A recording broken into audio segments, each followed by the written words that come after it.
Hello all, it's John again, the old geek, and I'm going to dive into another old school AD&D module.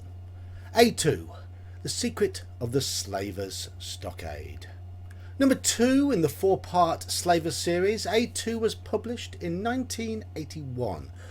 As with the others in the series, it was used in the AD&D tournament at Gen Con in 1980.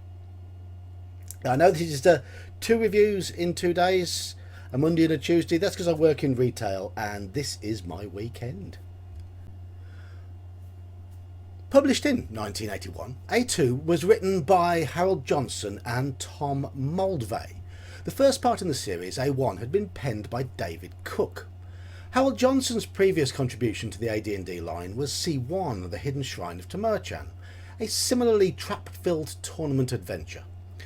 Tom Moldvay was a name more closely associated with basic and expert D&D, with his credits including the classics Isle of Dread, Castle Amber and The Lost City.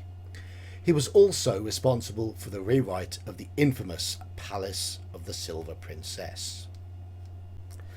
Before I continue, I'm already a little nervous about uploading this review, so let me apologise in advance. Presentation first. The inconsistency of the module art highlights the extremes of this era of TSR. The bland, lackluster front cover is contrasted by the otherworldliness of the back cover image. Errol Otis's style, perfect for portraying these alien creatures. This creature on the back cover is a cloaker. The cover of the module booklet boasts Jeff D's finest ever image, in my opinion, the menacing villain Icar, but the remainder of the Eternal art is poor. Small, sparse and desperately lacking in impact. The main maps are sadly amongst the worst, being overly congested, cluttered. I don't need my glasses to read them, I need a magnifying glass.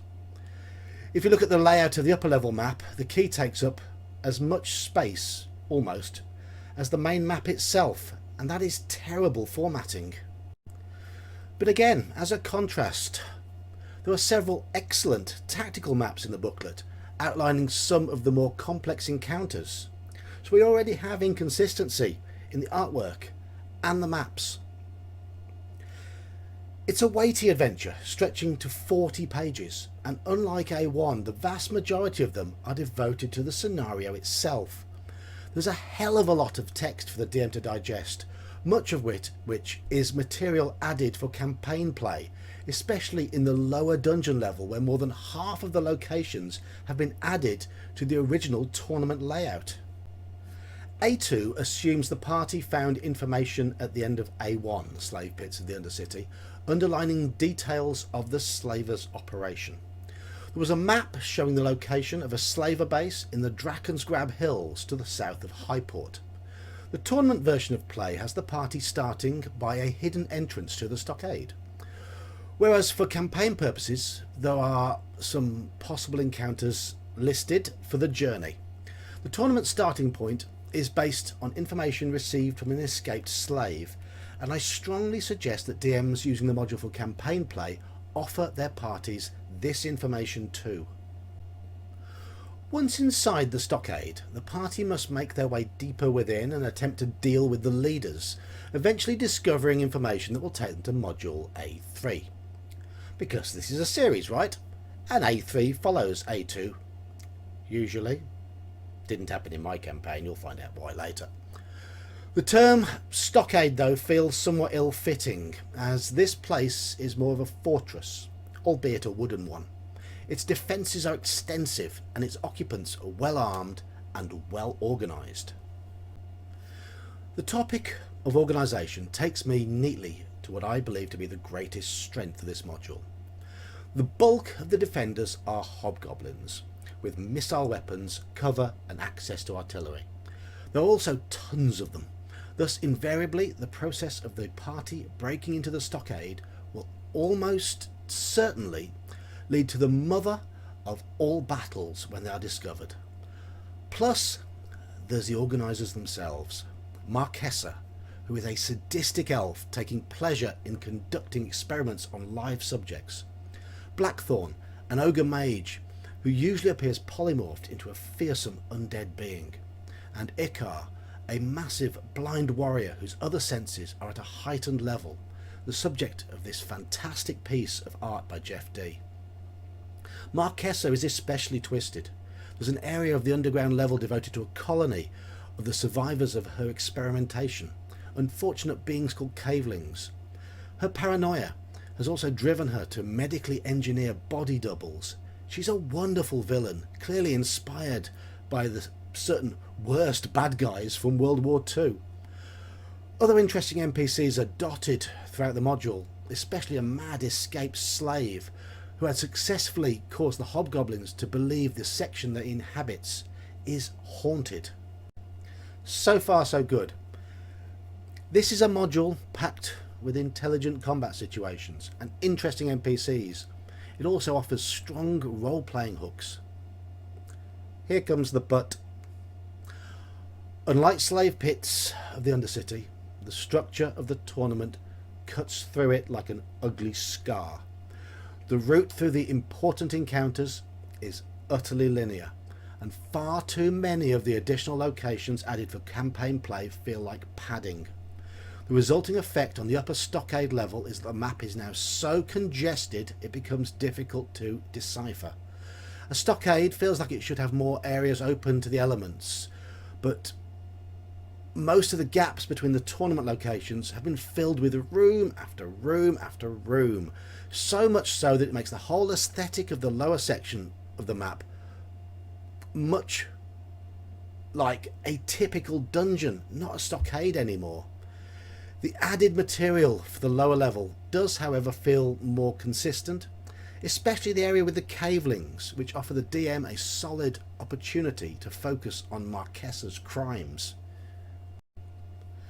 As a tournament module, it was already tough. Naturally so, as tournaments have to be.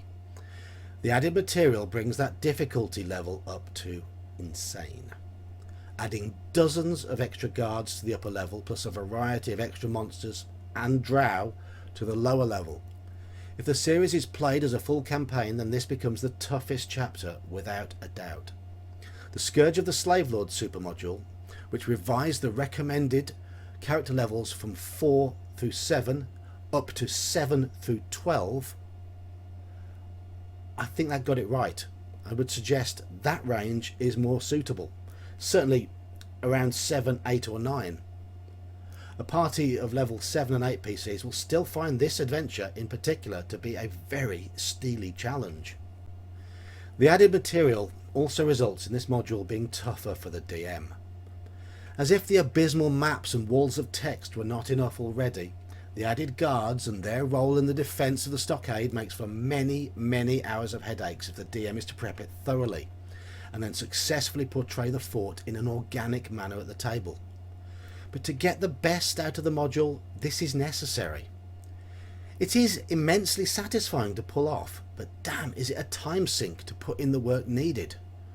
Also, it desperately needed a monster roster to enable the DM to effectively plan the defence and potential counterattack of the humanoid forces and keep track of their losses. But sadly, this is absent. A2 also begins to highlight one of the key flaws of the series as a whole.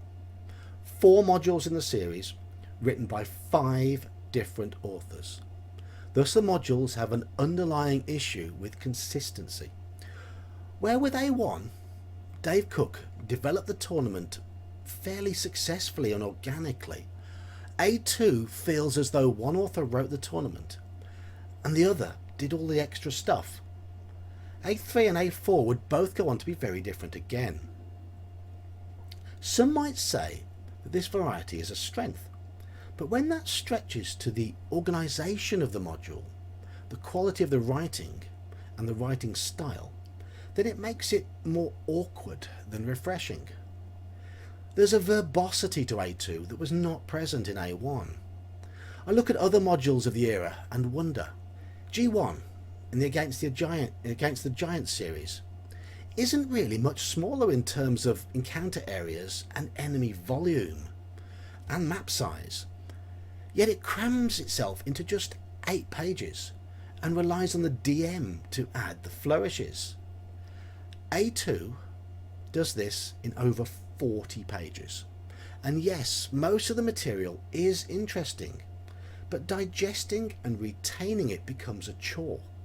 It feels bad to criticise a module for having such sumptuous depth and detail, but there has to be a balance, and I think A2 possibly pushes that just a little bit too far. As I've said in other reviews, an adventure that is part 2 of an extended series often feels like a vehicle to push the players from an exciting introduction towards a big finale. With its show-stopping combat and intriguing enemy leaders, A2 sits awkwardly in this second module spot. It's too big and too challenging to merely be a vehicle, and to my mind Marquesa would be the ultimate overlord for the entire slave trade network. I ran it about 4 years ago. My party of 8 PCs of levels 5 and 6 spent 2 full sessions gaining entry into the compound, then charged through to take on Icar, and cautiously proceeded down to level 2. They had taken several casualties by this point. Their cleric was very dead, and their main fighter was a statue, a broken statue. This left them somewhat outgunned in the lower level, and they eventually went down fighting, having fled from Marquesa. I wanted to continue with the series, so I had Marquesa's overlords insist she send them their corpses to be raised and interrogated, thus allowing us to continue with the 4th module in the series, missing out the 3rd at this point. It was a little cumbersome, a little awkward, but necessary in order to continue the game, when part 2 turned out to be so extremely tough. I know some of you who regularly comment on my videos are fans of this module, and I can understand why. Despite its linearity, the combat in it is among the best seen in any AD&D adventure. The enemy bosses are fantastic, and it's so stuffed with interesting ideas, traps and new monsters. There's a load of love gone into it. But for me, the whole is not as good as the individual parts. It's too ugly and too cumbersome. One of the main functions of published adventures is to save the DM some time, in addition to offering inspiration and ideas, which it does very well. And the preparation needed for this module was so extensive that I was spending every spare second of the days leading up to me running it trying to decipher and digest all of its working parts. And that simply was not fun. Yeah, it was great fun to run it at the table, but the amount of preparation wore me out. My rating for Secret of the Slaver Stockade is 6 out of 10. I feel guilty giving this score to an adventure with so much packed into it, but there's a time when so much becomes too much. Well, that's been another module from module review from me, the old geek, and if you'll excuse me, I'm now off to take cover.